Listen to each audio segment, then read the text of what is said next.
देख लीजिएगा। अच्छा जी, आगे बात करने जा रहे हैं अब क्या, अब बात करेंगे थोड़ा सा।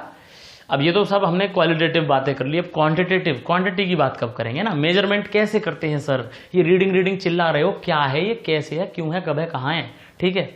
तो अब इस पे चर्चा करने जा रहे हैं। क्लियर है ये चीज कि मेजरमेंट कैसे किया जाएगा, उसमें एरर कैसे निकाली जाएगी। और जब हम एरर निकालेंगे तो बेसिकली 3 टाइप्स की एरर आएंगी।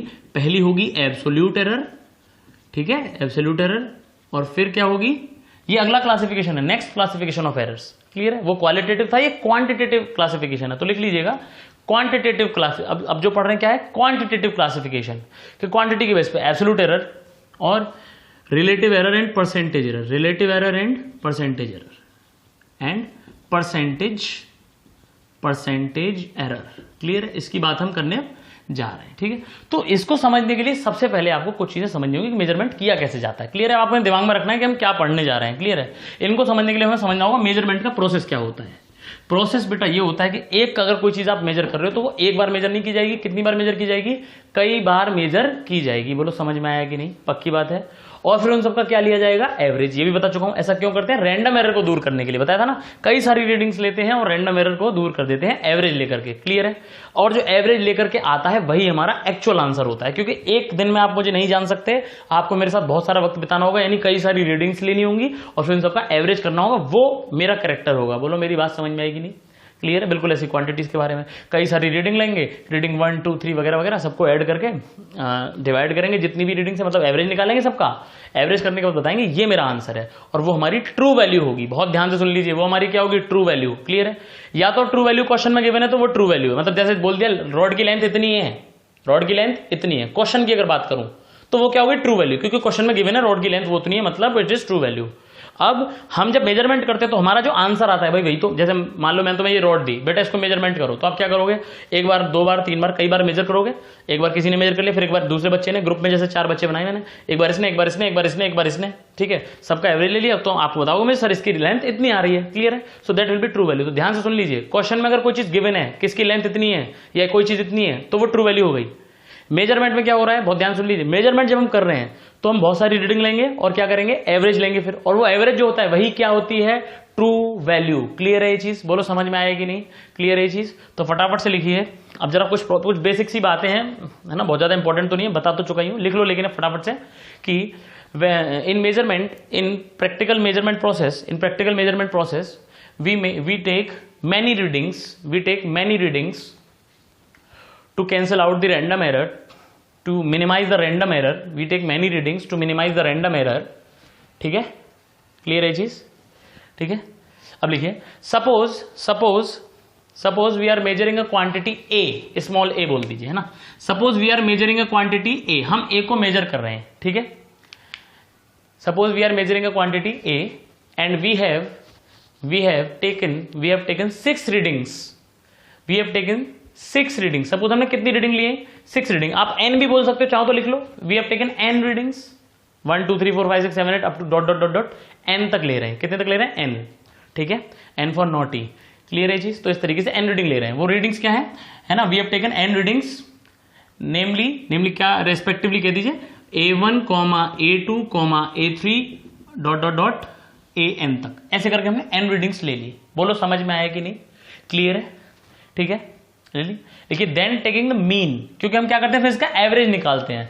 क्लियर है, तो द मीन वैल्यू ऑफ ए, यानी अब क्या निकालेंगे हम, मीन वैल्यू ऑफ ए, जिसे हम क्या और कह सकते हैं, ट्रू वैल्यू निकालने जा रहे हैं। This will be the true value. मैंने बताया था ना, रीडिंग्स लेने के बाद जो एवरेज आएगा वही क्या हो जाएगा, हमारी ट्रू वैल्यू हो जाएगी, ठीक है। सो इट इज टीवी, मतलब ट्रू वैल्यू हो जाएगी। क्या हो जाएगी ट्रू वैल्यू, मीन कैसे आएगा, a1 plus a2 plus a3 up to so on an divided by n। Average कैसे लेते थे याद है ना, जितने नंबर है सबको ऐड करो, डिवाइडेड बाई कितने हैं, 1 2 3 up to so on n तक है, तो n नंबर्स हैं, डिवाइड करते हैं। So this is the mean value. इसको हम किससे रिप्रेजेंट करते हैं, a मीन से ही रिप्रेजेंट करते हैं। क्लियर है ये चीज, बोलो समझ में आ गया।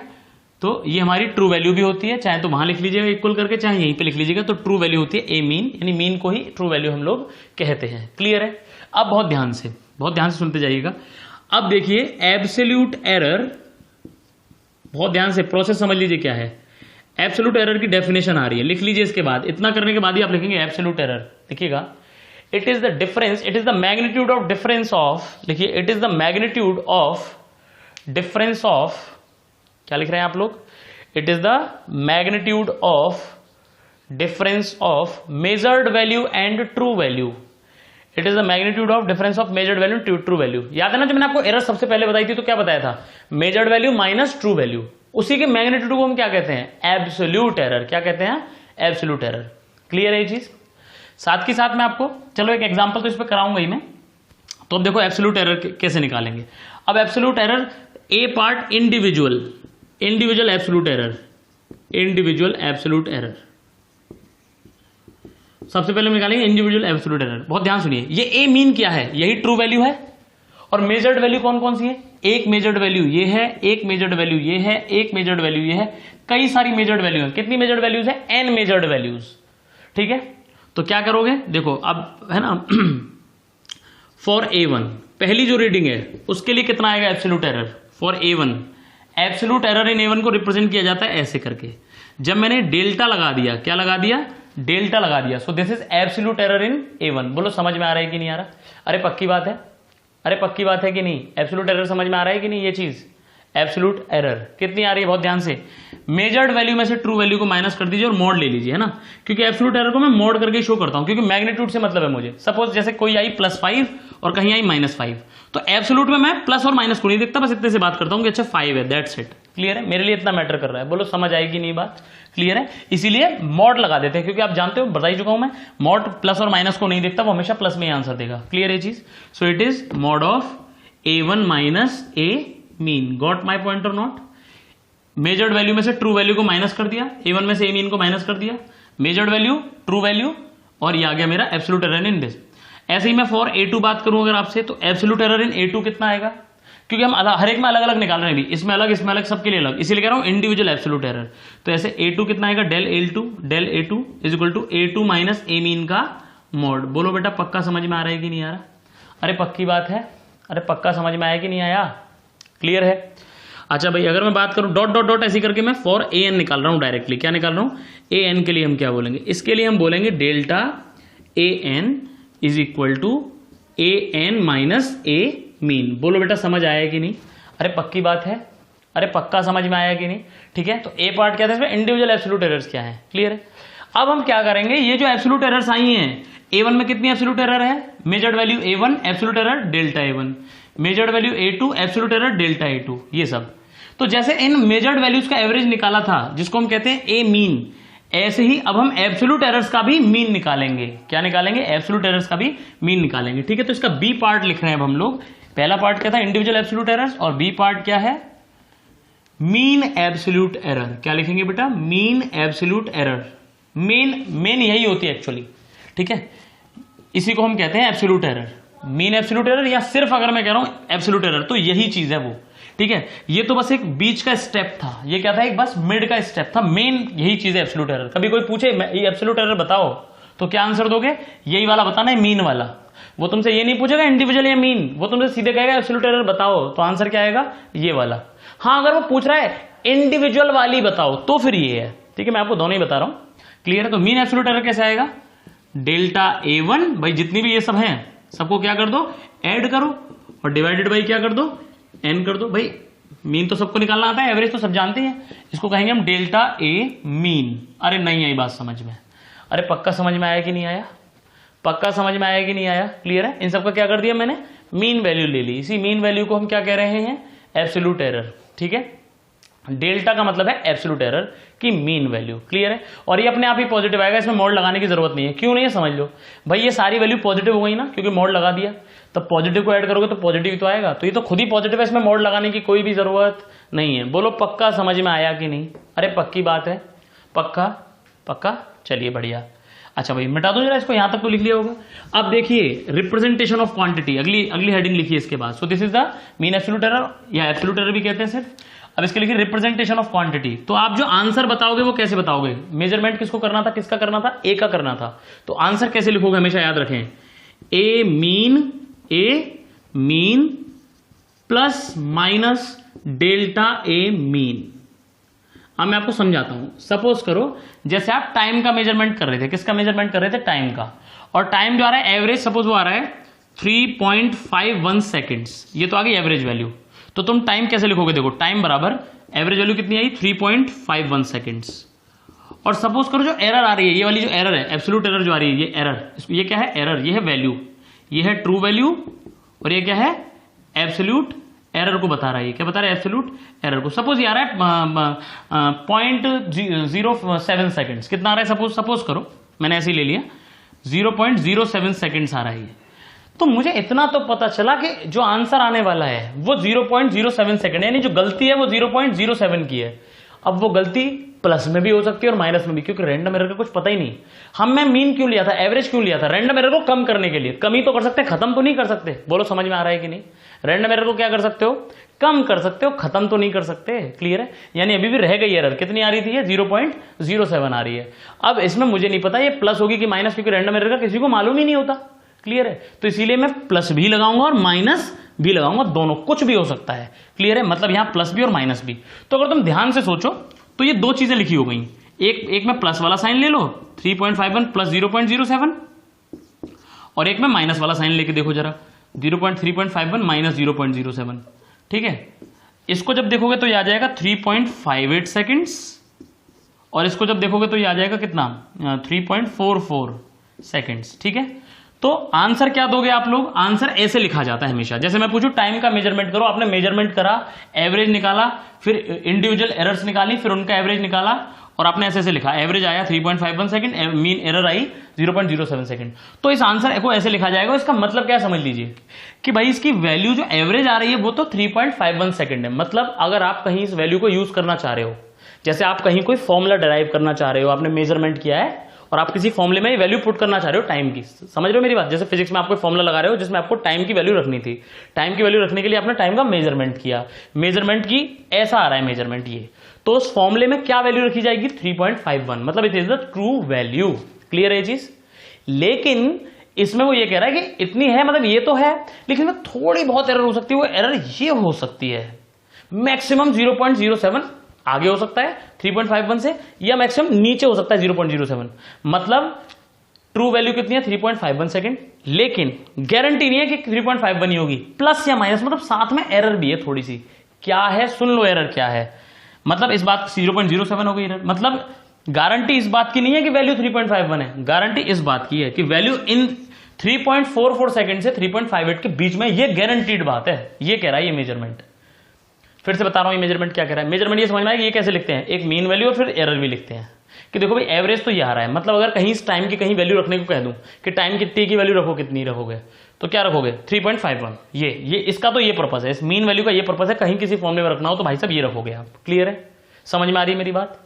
और इसका क्या मतलब है, ये बता रहा है कि जो वैल्यू निकाली है इसमें ज्यादा से ज्यादा गलती इतनी हो सकती है, ज्यादा से ज्यादा गलती इतनी हो सकती है, इससे ज्यादा गलती नहीं हो सकती, गारंटीड। अब आप ये सोच रहे होंगे, इतना तो समझ में आया पहले, ठीक है। अब इस तेरी गलती बताई क्यों जा रही है, क्यों बता रहे हैं गलती, हम लोग तो अपनी गलती छुपाते हैं सर, ये क्यों बता रहे हैं, पागल हो गए क्या ये? नहीं बेटा, फिजिक्स में मेजरमेंट जब होते हैं तो गलती बताना बहुत बहुत बहुत ज्यादा जरूरी है। फॉर एग्जाम्पल, इसको मैं फील कराऊं पहले आपको। सपोज आपने मुझसे कहा सर मुझे जरा फांसी लगाने की प्रैक्टिस करनी है, लेकिन मुझे मरना नहीं है, मुझे सिर्फ ऐसी प्रैक्टिस करनी है, मान लो कभी नौबत आ गई तो। इस कार्यक्रम का कोई भी उद्देश्य फांसी लगाने वाले लोगों को प्रेरित करना नहीं है। यहां फांसी लगाना सिर्फ एक एग्जाम्पल के लिए लिया जा रहा है, इसलिए बच्चों से अनुरोध है कि वह इस कर्तव्य को अपने घर पे ट्राई ना करें। ठीक है, यहां पर ये बातें एक्सपर्ट की देखरेख में हो रही हैं, तो ध्यान सुन लीजिए। आपने कहा सर मुझे मैं एक्सपर्ट हूं, आपने कहा सर मेरे को फांसी लगाने की प्रैक्टिस करा दो जरा। मैंने कहा ठीक है बेटा, मैंने तुम्हारा मेजरमेंट लिया गर्दन से लेकर के पंखे तक का, और मेरे को मेजरमेंट मिला तुम्हारा गर्दन से पंखे का, सपोज करो 6 फीट और 7 इंचेस सपोज ये था। मतलब मुझे कितनी रस्सी लेके आनी है, इससे बड़ी ही लाऊं, इससे छोटी नहीं हो सकती, क्योंकि गर्दन से पंखे तक से छोटी ले आया तो बेटा तुम लटके रह जाओगे हवा में। बोलो समझ पा रहे हो कि नहीं। क्लियर है। तो मैं जो है दुकान पे गया और मैं उससे मेजरमेंट करवा के लाया कि भाई लाओ हम फांसी लगा रहे हैं, मतलब प्रैक्टिस कर रहे हैं फांसी लगाने की, और जल्दी से फटाफट दे दो मेरे को, रस्सी इतनी लेनी है। ठीक है, अब ये बात सुन के वो पुलिस को फोन कर देगा, तो मैं उसको कुछ और बोल के लेके आऊंगा ये 6 फीट एंड 7 इंचेस की रस्सी। अच्छा साहब, अब मैं उससे ये भी पूछूंगा साथ में कि भाई ये बता, क्योंकि ये मसला कैसा है, बहुत ध्यान सुनना। वैसे तो कोई नहीं पूछता ऐसे, जो मैं पूछूंगा उससे ध्यान सुन। मैं क्या पूछूंगा कि बता इसमें एरर कितनी है। वैसे तो कोई जब रस्सी लेने जाता है तो ऐसा कुछ नहीं पूछता, लेकिन मैं पूछूंगा क्योंकि तुम्हारी जिंदगी का सवाल है, बहुत ही इंपॉर्टेंट बात है। मेरी बात समझ में आ रही है कि नहीं। इसमें अगर मैंने गलती नहीं पूछी उससे, अगर तुम जरा सी भी छोटी दे दी भाई साहब, थोड़े से भी उसने पैसे का घपला करने के लिए छोटी रस्सी दे दी, 1 इंची छोटी दे दी भाई साहब, तुम्हारा तो हो जाएगा काम। बात समझ में आ रही है कि नहीं? तो फिजिक्स के एक्सपेरिमेंट भी इतने ही इंपॉर्टेंट होते हैं जितनी तुम्हारी जान इंपॉर्टेंट है, क्योंकि भाई ये कॉन्सेप्ट डेवलप होने जा रहा है। बोलो समझ रहे हो कि नहीं? तो फालतू फर्जी चीजें नहीं चलती फिजिक्स में। बोलो समझ आ रहा है? तो ये बिल्कुल इस एक्सपेरिमेंट के जैसा हो गया। तो मुझे पता होना चाहिए आखिर इसमें कितनी गलती करी है उसने। अगर इसमें कुछ गलती हुई भी होगी उससे नापने तोलने में, तो मैं इसमें कुछ करेक्शन कर दूंगा, मैं इसमें कुछ जोड़ तोड़ दूंगा ताकि तुम जिंदा बचे रहो। बस प्रैक्टिस हो, कहीं मरी ना जाओ सच में। बोलो समझ आ रहा है कि नहीं? तो इसीलिए हमें इस एरर की जरूरत होती है। जैसे सपोज करो मैं कोई क्वांटिटी निकाल रहा हूं जिसमें टाइम आ रहा है ना, किसी, मैंने कहा था ना किसी फॉर्मूले में टाइम की वैल्यू रखनी है, तो किसी फॉर्मूले में टाइम की वैल्यू मैंने 3.51 रख दी। अब मुझे ये भी तो पता हो कि जो मैंने निकाला है फाइनली, सपोज मैंने कोई चीज निकाली है एक्स जो टाइम पर डिपेंड कर रही थी, तो टाइम की वैल्यू मैंने इतनी डाल दी। अब जो मैंने एक्स निकाला है वो उसमें भी तो गलती हुई होगी, क्योंकि टाइम में खुद में गलती है। तो एक्स में ज्यादा से ज्यादा कितनी गलती हुई है ये मुझे पता चल जाएगा, और मेरे लिए वो जानना जरूरी है, क्योंकि मैं एक कॉन्सेप्ट डेवलप कर रहा हूं, मैं एक चीज बना रहा हूं। बात समझ में आ रही है? बहुत इंपॉर्टेंट है, जैसे तुम्हारी जिंदगी इंपॉर्टेंट है। बात समझ में आएगी नहीं? मैं तुम्हारे लिए 6 फीट और 6 इंच की रस्सी ले आऊं, 1 इंच में तुम्हारा खेल खत्म हो जाएगा। बिल्कुल वैसी फिजिक्स में अगर जरा सी भी गलती हो गई, मतलब अगर पता ना हो कि गलती कितनी है, तो प्रेडिक्शंस बिल्कुल गलत सलत हो सकते हैं। बोलो समझ आया कि नहीं? इसलिए इंपॉर्टेंट है। क्लियर है चीज? तो इस गलती के लिए फिर जोड़ तोड़ करेंगे आगे जाकर के, है ना? बात समझ आ रही है कि नहीं? तो इसलिए इस फॉर्म में लिखना जरूरी होता है कि वैल्यू तो ये आ रही है, मीन वैल्यू तो ये है, यानी यूज कहीं करना हो तो ये कर लो, लेकिन साथ में ये जरूर दिमाग में रखना कि इसमें गलती इतनी है। और यहां जो लिखी होती है मैक्सिमम गलती लिखते हैं हमेशा, ज्यादा से ज्यादा। सपोज 1 इंच की गलती हो गई, कितने इंच की गलती हो गई? 1 इंच की। मैं ले आया, तो लानी तो इतनी थी, मैं ले आया 6 फीट 6 इंचेस की, ठीक है। अब तुम मुझसे पूछो सर कितनी गलती है? अब मैं गलती छुपाना चाह रहा हूं अपनी। मैंने कहा बेटा बस आधा इंच की गलती है। एक्चुअल गलती कितनी है? 1 इंच की। और मैं कितनी बता दिया तुमको? आधा इंच की। अब तुम आधा इंच तो रस्सी लगा लोगे, लेकिन आधा इंच फिर भी रह जाएगी, फिर मर जाओगे तुम। क्लियर है? तो मुझे गलती जो बतानी चाहिए वो क्या बतानी चाहिए? कम या ज्यादा? गलती बताओ भी तो ज्यादा बताओ। कम बताई तो जान से हाथ धो बैठोगे, ऐसे एक्सपेरिमेंट गलत हो जाएगा। बात समझ में आ रही है कि नहीं? मतलब वैल्यूज गलत निकल आएंगी, बहुत ज्यादा प्रेडिक्शंस गलत हो जाएंगे, कॉन्सेप्ट गलत बन जाएगा, थीसिस सबमिट नहीं होगी, पेपर छपेगा नहीं। समझ में आई मेरी बात? नहीं आई? मैं क्या कह रहा हूं, गलती जब बताओ तो ज्यादा बताओ, बढ़ा के बताओ हमेशा, जहां असली सही काम करना हो तुमको। ठीक है? गलती क्या बताओ? ज्यादा। कम बताई तो गलती रह गई ना, उसका मतलब ये हो गया। क्लियर है? मतलब वो गलती वहीं की वहीं बरकरार है। ज्यादा बताओगे तो वो गलती को करेक्शन के लिए चीजें होंगी। क्लियर है? मतलब एग्जैक्टली बताओ ना, मतलब जितनी ज्यादा से ज्यादा तुमसे गलती हुई है वो सब बता दो। तो ये यही कहना चाह रहा है कि भाई मैक्सिमम मुझसे इतनी गलती हुई है, इससे ज्यादा नहीं हो सकती, मैं श्योर हूं। मतलब वो ऐसे छाती ठोक के बोल रहा है कि 0.07 से ज्यादा नहीं है, मैं गारंटी ले रहा हूं। हाँ, इससे कम हो सकती है, इससे ज्यादा गलती नहीं है, मतलब हद से ज्यादा इतनी गलती है। क्लियर है चीज? तो ये मैक्सिमम, इसीलिए हम क्या कर रहे थे, सबको ऐड कर रहे थे। सबको क्या कर रहे थे? ऐड।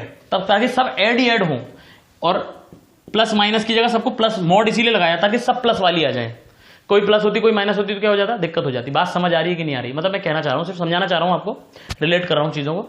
समझ में आ रहा है मैं क्या कहना चाह रहा हूं? तो जब भी क्या करेंगे, प्रोसेस समझो क्या है। बहुत सारी रीडिंग लेंगे, फिर से मैं समराइज कर रहा हूं जितना बोला है, कंफ्यूजन जितना हो गया हो वो दूर कर लो अभी के अभी। एक्सप्लेन करने में काफी चीजों में घुस जाता हूं। ठीक है? मेन मुद्दे की बात क्या है ये समझ लो। मेन मुद्दे की बात है, कई सारी रीडिंग लेनी है, ठीक है, उन सबका एवरेज लेना है। जो एवरेज आएगा वो ट्रू वैल्यू होती है, उसे मीन से करके लिखते हैं। ठीक है? फिर मीन से हर वैल्यू का डिफरेंस जो होता है वो होता है एब्सोल्यूट एरर। क्या होता है? Absolute error. और फिर जो एब्सोल्यूट एरर है उनका भी मीन ले लेते हो तो मीन एब्सोल्यूट एरर आती है, जिसको सिंपली एब्सोल्यूट एरर भी बोलते हैं। क्लियर है? मीन एब्सोल्यूट एरर है, सिंपली एब्सोल्यूट एरर। और जब रिजल्ट लिखा जाता है, जब आंसर दिया जाता है, तो वो मीन वैल्यू भी काम आती है, प्लस माइनस एरर भी काम आती है। दोनों चीजें लिखनी होती हैं। कहीं पे वैल्यू पुट करनी हो तो मीन वैल्यू रखी जाती है, साथ में ये याद रखना होता है कि मैक्सिमम गलती इतनी हो सकती है हमसे उसमें। क्लियर है चीज? बोलो पक्का समझ में आया? ये बात आगे समझाऊंगा कि कैसे इसका बड़ा इंपॉर्टेंस है, ये बात आगे समझ में आएगी आपको। बोलो समझ आया कि नहीं? क्लियर है चीज? बस इंपॉर्टेंस मैं समझा चुका हूं आपको, जान का सवाल है, ऐसे वहां कॉन्सेप्ट का सवाल है। क्लियर है? चलें आगे। तो इस तरीके से ऐसा, ठीक है, बोलो पक्का समझ में आया? अब बात करेंगे रिलेटिव एरर कैसे निकालते हैं भाई। क्या रिलेटिव एरर कैसे निकाली जाती है? तो रिलेटिव एरर बड़ा आसान है, लिख लीजिए रिलेटिव एरर। रिलेटिव एरर लिखिए हेडिंग। इसकी डेफिनेशन आप लिखोगे, फॉर्मुला मैं बता रहा हूं, डेफिनेशन बहुत इजी होगी, खुद सोच के बताना क्या होगी। Delta A mean upon A mean, it is the ratio of absolute error and mean value या ट्रू वैल्यू। बोलो समझ आएगी नहीं? It's the ratio of absolute error and mean value. खत्म। क्लियर है? अब तुम बोलो परसेंटेज एरर, क्या बोले हम? Percentage error. बस इसी में किसका मल्टीप्लाई कर दो? Delta A mean upon A mean multiply by 100। So this is the percentage error. भाई परसेंटेज में बदलना हो इस रेशो को तो क्या करते हैं? 100 से मल्टीप्लाई कर देते हैं, खत्म। तो ये तीनों तरीके की मैंने आपको एरर बताई। एब्सोल्यूट एरर क्वांटिटेटिव बेसिस पे, मतलब कितनी है। क्लियर है? तो एक एब्सोल्यूट एरर बताई, ओ सॉरी एब्सोल्यूट एरर, और ये रिलेटिव एरर, और ये परसेंटेज एरर। क्लियर है? तो ये इस तरीके की एरर्स की बात कर ली हमने। बोलो समझ आ रहा है कि नहीं? परमिसिबल एरर मतलब एरर कितनी है, ऐसे कभी क्वेश्चन में बोल देता है परमिसिबल एरर, तो ये मत सोच लेना हो परमिसिबल एरर तो सर ने बताया ही नहीं। क्लियर है? परमिसिबल मतलब कितनी एरर हो चुकी है, वो परसेंटेज ही पूछ रहा है। क्लियर है चीज? चलिए भाई अब बात कर लेते हैं, वैसे क्वेश्चन कर दें ताकि आपको थोड़ा समझ में आए कि आखिर करना क्या है, कैसे करना है, क्या चीज़ है क्या नहीं है। ठीक, तो आइए जरा देखते हैं चीज़ों को। अब जैसे फॉर एग्जाम्पल तो लिखिए जरा, the time period of an oscillating pendulum, the time period of an oscillating pendulum is measured, the time period of an oscillating pendulum is measured 5 times and given as readings are 90, 91, 92 and 95 है ना। ये एक आ चुका है question actually IIT में ही है ना, mains का क्वेश्चन है 90, 91, 92, 92 एंड 95। ठीक है, नीट में भी एक ऐसे क्वेश्चन आते रहते हैं। ठीक है, ऑल्टरनेट ईयर पे बहुत ज़्यादा तो नहीं आते हैं एक्चुअली इससे क्वेश्चन, लेकिन कभी कभी आ जाते हैं, तो ध्यान से देखिए 90, 91, 92, 92 एंड 95। क्लियर है चीज? बोलो पहले इतना समझ में आएगी नहीं? ठीक है, तो आपसे पूछ रहा है कि बताओ टाइम पीरियड कितना होगा और इसमें गलती कितनी होगी। ठीक है, तो 5 रीडिंग्स ये थी, लिख लीजिए। And the least count of the watch is 1 second. Least count of the watch is 1 second, यानी जो वॉच है वो हमारी वही वाली वॉच है, रिस्ट वॉच, और उसमें हम 1 सेकेंड से कम नहीं नाप सकते है ना। अब ये हाई मॉडर्न जो एडवांस वॉच आ रही है उसमें तो वो भी नाप सकते हैं, उससे भी छोटा, लेकिन मैं उनकी बात नहीं कर रहा। तो लीस्ट काउंट कितना दिया हुआ है? 1 सेकंड गिवन है बेटा। कितना गिवन है लीस्ट काउंट? 1 सेकंड। क्लियर है ये चीज? बोलो पक्का समझ में आएगी नहीं? ठीक है, तो आपसे पूछ रहा है कि give the time period in standard form, give the time period in standard form. तो स्टैंडर्ड फॉर्म क्या होती है, ध्यान से सुनो, वही होती है टी मीन बताओ पहले और फिर plus minus delta T mean, इसे कहते हैं हम स्टैंडर्ड फॉर्मेट। क्लियर है कि एरर भी बताइए और ये भी बताइए, स्टैंडर्ड मतलब जो फिजिक्स में काम आएगा। क्लियर है चीज? तो आप क्या करेंगे, पहले इनका मीन वैल्यू लेंगे। क्या लेंगे? पहले आप टी मीन निकालेंगे। तो आपको पता है कैसे करना है, T1 plus T2 plus T3 plus T4 plus T5 divided by 5। इन सब वैल्यूज को रख के आप जब आंसर लाओगे तो 92 आएगा। कितना आएगा? 92 सेकेंड्स। तो आंसर आने वाला है T बराबर 92 सेकेंड्स प्लस माइनस। अब ये निकालना है मुझे। ये कैसे निकालते थे? पहले इंडिविजुअल एब्सोल्यूट एरर निकालते थे। क्या निकालते थे? Individual absolute error. तो T1 ये है, तो डेल्टा T1 निकाल रहा हूं, ध्यान से देखो कैसे निकालते थे, याद है ना? T1 माइनस टी मीन, याद आया? भूल गए? T1 माइनस टी मीन, तो T1 कितना है? 90 माइनस टी मीन कितना है? 92, और इन दोनों का डिफरेंस का मॉड लेना है, यानी कितना डिफरेंस है दोनों में? 2 का डिफरेंस। बोलो समझ आ रहा है कि नहीं? क्लियर है चीज? ये मिटा दूं, लिख लिया होगा, ये सब लिख लिया होगा। ठीक है, चलो रीडिंग्स यहाँ पे लिख लेते हैं। 90 थी, फिर 91 थी, फिर 92 थी, फिर 92 थी और फिर 95 थी। क्लियर है? तो मैं डायरेक्ट यहाँ 2 लिख दे रहा हूँ कि डेल्टा T1 कितना आ रहा है मेरा? 2 आ रहा है। ऐसी डेल्टा T2, मतलब आप समझ गए अब करना क्या है। मीन वैल्यू आ रही है, मीन वैल्यू ये आ रही है और ये मेजर्ड वैल्यूज है, ये मेजर्ड वैल्यू है, ये ट्रू वैल्यू है। क्लियर है?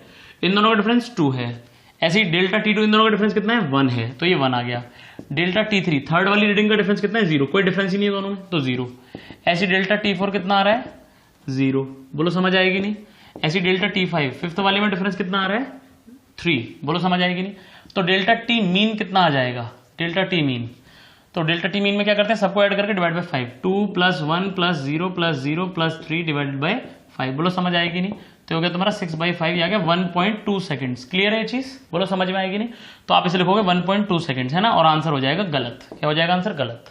प्रोसेस पूरा सही किया लेकिन आंसर क्यों गलत है सुन लो। आपकी जो वॉच है, आप जो घड़ी ले रहे हो, वो कम से कम कितना नाप सकती है? 1 सेकंड है ना। उसकी लीस्ट काउंट कितनी थी? 1 सेकंड, यानी वो 1 सेकंड से छोटा नाप ही नहीं सकती। तो एक बात बताओ, ये जो 1.2 आंसर आ रहा है इसमें 2 चीजें हैं, एक तो 1 है प्लस में 0.2 है। ये तो समझ में आता है कि एरर में 1 सेकंड आ गया, क्योंकि जिससे तुम नाप रहे हो वो 1 सेकंड बता सकता है, लेकिन 0.2 सेकंड उसने कैसे बता दिया भाई? जो घड़ी 1 सेकंड से, बहुत ध्यान सुनिएगा, जो घड़ी 1 सेकंड से छोटा नाप ही नहीं सकती, वो 0.2 की गलती कैसे बता रही है? समझ पाएगी नहीं समझ पाए मैं क्या कह रहा हूं भाई? जिसका लीस्ट काउंट ही इतना है, अरे 1 किलो के वजन से आप 200 ग्राम तोल सकते हो क्या? 1 किलो का वजन मैं आपको दूं 1 किलो का, तो आप कितना तोल सकते हो? या तो 1 किलो या 2 किलो या 3 किलो, ऐसे करके 1 किलो के वजन से 200 ग्राम तोल सकते हो क्या आप लोग? नहीं ना। तो ऐसी 1 सेकंड वाली घड़ी से 0.2 कैसे आ गया? तो ये इसको ये लेना सही नहीं है, ये गलत हो जाएगा, मतलब इस तरह से बताना सही नहीं है, क्योंकि हमारी मतलब ऐसे, मैं अगर फ्रैंकली स्पीकिंग, जब तुम्हारे इंस्ट्रूमेंट की औकात ही नहीं है इतनी, तो फिर अपनी वो जो है शेख ही क्यों मार रहे हो कि 0.2 तक देखो हमने नापा है? अबे इतनी औकात ही नहीं तुम्हारे इंस्ट्रूमेंट की कि वो नाप ले 0.2 तक, 1 तक ही नाप सकता है सिर्फ। तो इसको राउंड ऑफ करेंगे, क्या करेंगे, राउंड ऑफ। तो 1.2 को राउंड ऑफ करेंगे और 1 आ जाएगा आंसर। 1.2 को राउंड ऑफ करेंगे तो क्या आएगा आंसर, 1 आएगा। बोलो समझ में आया कि नहीं आया? अरे पक्की बात है, अरे पक्का समझ में आया? 1.2 को राउंड ऑफ किया तो क्या आया, 1। तो आंसर विल बी 92 ± 1 सेकेंड्स। इसमें लीस्ट काउंट वाली बात आ गई, इसीलिए क्वेश्चन ठीक है थोड़ा सा इसीलिए कराया कि इसमें प्रोसेस तो समझ में आएगी आपको कैसे करते हैं, साथ में ये भी समझ में आया कि अच्छा कभी अगर ऐसा हो जाए पॉइंट तो ये ध्यान रखो कि लीस्ट काउंट से भी मैच करो, कहीं लीस्ट काउंट कुछ और ये हमारा रीडिंग, ठीक है। तो ये 1.2 फिर आया क्यों, वो तो एवरेज की वजह से आ गया भाई, किसी चीज को कट करेंगे तो पॉइंट में आंसर आ ही जाता है, उसमें कौन सी दिक्कत वाली बात है। तो जब भी हम एवरेजिंग करते हैं तो उसमें आंसर पॉइंट में चला ही जाता है, उसमें कोई रोने वाली बात नहीं है। लेकिन ये याद रखना है कि अगर पॉइंट में आंसर आ भी गया तो अपना रेक्टिफाई करो जरा उसको, क्या मेरा इंस्ट्रूमेंट इतना कैपेबल है कि वो पॉइंट के डेसिमल के 1 प्लेस तक नाप पाए, और अगर नहीं है तो उसको हटाओ। सपोज करो आंसर डेसिमल के 2 प्लेसेस तक आ जाता, 1.25 आ जाता, सपोज करो क्या आ जाता 1.25, और मेरा इंस्ट्रूमेंट सिर्फ डेसिमल के 1 प्लेस तक नाप सकता था, तो मैं इस 5 को हटा देता, राउंड ऑफ कर देता, मतलब क्लियर है, क्योंकि 1 प्लेस तक तो नाप सकता है लेकिन 2 प्लेस तक कैसे चला गया। बोलो बात समझ में आ रही है कि नहीं? तो बहुत इंपॉर्टेंट बात थी। अरे आई होप पक्का समझ में आया होगा। अरे क्लियर बात है ये, एकदम पक्की बात है, ठीक है। ऐसा ही एक और सवाल करें एक और सवाल, चलें पक्का, चलिए लिखिए। अगला एक क्वेश्चन मैं आपको दे रहा हूं, और ये आप लोग सब कैसे करेंगे, खुद ही करेंगे। इसको कैसे करना है आपको, ये क्वेश्चन बिल्कुल खुद करना है, ठीक है। लेकिन इससे पहले, इस क्वेश्चन से पहले मैं आपको एक छोटी सी बात बताता हूं। जैसे सपोज करिए आपको कभी ऐसे दे जाए कि मास जो है 2.00 किलोग्राम है, ठीक है, इतना दे दिया आपको, ठीक। किसी की रीडिंग मैंने ली इतनी आई, और अगली रीडिंग ली मास की तो आया 1.98 किलोग्राम, है ना, ऐसे करके थोड़ा थोड़ा डिफरेंस आंसर आ सकते हैं ना। फिर एक बार रीडिंग ली तो आया 1.99 किलोग्राम, ऐसे करके। और कभी आपको लीस्ट काउंट की जरूरत पड़ी, सपोज करो जैसे अभी लीस्ट काउंट करा था ना घड़ी वाले सवाल में, घड़ी की लीस्ट काउंट 1 सेकंड थी, उसमें गिवन था। लेकिन इसमें मान लो गिवन ना हो और तुम्हें जरूरत पड़ रही है लेकिन लीस्ट काउंट की, तो कैसे पता करेंगे? बहुत ध्यान से इस पॉइंट को नोट कर लीजिएगा अपनी लैंग्वेज में, ठीक है। पूछा कहीं नहीं जाएगा लेकिन सवालों में हर बार आएगा। अब इसमें लीस्ट काउंट नहीं थी, लेकिन अगर आपको कभी जरूरत पड़े तो पता कैसे करेंगे? ये डेसिमल के जितने प्लेस है वो लीस्ट काउंट होती है। जैसे 2 डेसिमल प्लेस है तो least count will be 0.01 kg, दो प्लेस तक ले लो बस। अगर सपोज 2.000 होता, 980 होता, 990 होता, ऐसे होती रीडिंग्स, तो कितने तक है प्लेस तक? लीस्ट काउंट 3 प्लेस तक लेते, तो लीस्ट काउंट होती 0.001, 3 प्लेस तक लेते, ठीक है। तो लिख लो नोट करके लिख लेना। When least count is not given, when least count is not given but required, when least count is not given but required. अभी जो हमने क्वेश्चन किया था, सुन लीजिए रुको जरा। क्वेश्चन जो किया था उसमें 1.2 सेकंड आया था ना, उसमें 0.2 को काट के 1 कर दिया, उस बात को लिख लेना कि 0.2 क्यों काटा, ठीक है। We should round off the first decimal place because our watch is not capable, और the least count is 1 second, ठीक है। इसलिए हमें वो वहां तक लेना पड़ रहा है, पॉइंट में नहीं जा सकते, उस बात को लिख लेना, ठीक है। तो if the least count is not given but required, लिखिए आगे लिखिए उसमें, then least count can be known through decimal places in the reading, through decimal places in the reading. कितने डेसिमल प्लेस तक हमारी रीडिंग है, ठीक है। जो रीडिंग्स ली गई है, जो मेजरमेंट किया गया है, उसमें डेसिमल प्लेस ही हमारा क्या हो जाएगा, फिर लीस्ट काउंट मान लेंगे हम उसी को, ठीक है। जहां तक जितने प्लेस तक रीडिंग है उतने प्लेस तक लीस्ट काउंट ले लेंगे, 001, ठीक है। बहुत ध्यान सुन लीजिए। जैसे मान लो रीडिंग दी गई 2.98 किलोग्राम, तो क्या हो गई लीस्ट काउंट? अगर गिवन नहीं है तो 0.01 हो गई लीस्ट काउंट। कितनी हो गई? 0.01 लीस्ट काउंट। बोलो समझ में आएगी नहीं? अब ध्यान से सुनना, रीडिंग दी गई है 2.98 किलोग्राम और लीस्ट काउंट दिया गया 0.03, तो फिर यही लेना है, तो फिर 0.03 लेना। अगर दे दिया तो फिर दे दिया, उसमें कुछ सोचना नहीं। लेकिन अगर कभी नहीं दिया हो तो 1 ले लेना है लास्ट में, 1 क्लियर है चीज? लिख लीजिए फॉर एग्जाम्पल, रीडिंग है, सपोज रीडिंग आ रही है, रीडिंग 2.935 kg, 2.935 kg लिखिए। Then least count is equal to 0.001 kg। ये कब है? सिर्फ जब लीस्ट काउंट गिवन नहीं हो, अंदाजा लगा रहे हैं तो फिर ऐसे लगाओ, ठीक है। और जब गिवन है तो फिर कोई रोना धोना है ही नहीं, उसमें तो गिवन है तो फिर गिवन है, दैट्स इट। क्लियर है? बोलो समझ आ गया कि नहीं? पक्की बात है? तो ऐसा, ठीक। तो अब आपको जो क्वेश्चन होमवर्क के लिए दे रहा हूं मैं, वो क्या क्वेश्चन है सुन लीजिए, लिखिए। Time period of an oscillating pendulum is measured as, देखिए time period of an oscillating pendulum is measured as 2.52 seconds, 2.76 seconds, 2.76 तो ज्यादा हो जाएगा, रुको, 2.71 भी ज्यादा हो जाएगा, 2.65 ले लो, चलो, है ना, 2.65 सेकेंड्स, 2.61 सेकेंड्स, 2.58 सेकेंड्स, 2.54 सेकेंड्स, है ना। 1 2 3 4 5, चलो एक और ले लो, लंबी प्रैक्टिस करो, और एक ले लो 2.55 सेकेंड्स। क्लियर है, ये आपकी क्या है, वैल्यूज ली गई हैं। क्लियर है चीज, 2.5 to 2.65, ये सब ऐसे करके 6 रीडिंग ली गई। क्लियर है, ठीक है।